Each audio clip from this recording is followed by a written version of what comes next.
Yo, what up, what up, what up, y'all? It's your boy Kareem Supreme. Check this out. Y'all remember Rosewood? Well, it turned 25 today. Um, it came out February 21st, 1997. And hey, where's the DVD? Don't tell me somebody got me for my Rosewood DVD. Oh, here it is. Yeah, this movie was the truth. Believe it or not, I first heard about this movie back in 1997, the summer of 97, and I didn't pay it any attention. Like, I didn't know anything about Rosewood or Florida or anything.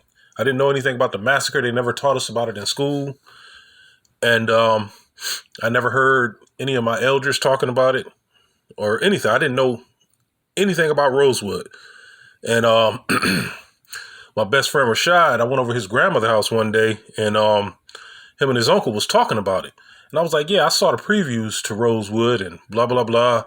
And Rashad was like, "Yeah, that's a good movie, man. You need to check it out, man." He said, "It's a shame what they did to that town." And I said, "Well, what did they do?" They said it was an all-black town that got burnt down. And I was like, "Really? By who?" He was like, "By white supremacists." He said that movie is based on a true story.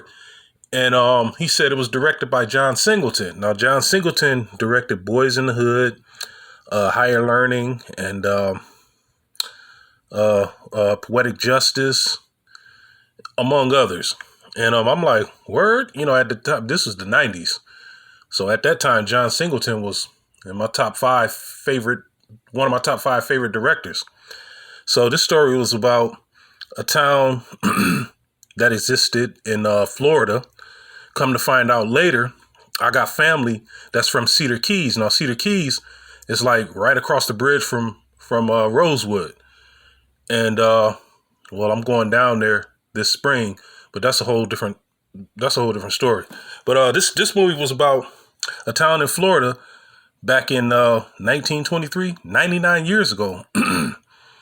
It was occupied and built by blacks, by black Americans, and black Native Americans. But anyway, that's a whole nother story. Make a long story short, in 1923, a black town in Florida was burned to the ground. Now, this might remind y'all of Black Wall Street. Black Wall Street was burnt to the ground 2 years prior in 1921. So, what was it, 1920? No, 1921. Yeah, so, yeah, and then in 23, they burnt down road. They burnt down a lot of towns back in the 20s.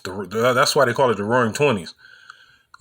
Black Wall Street and Rosewood were the most notorious. They were the most infamous, most known. And it's a shame they never taught us anything about this in school.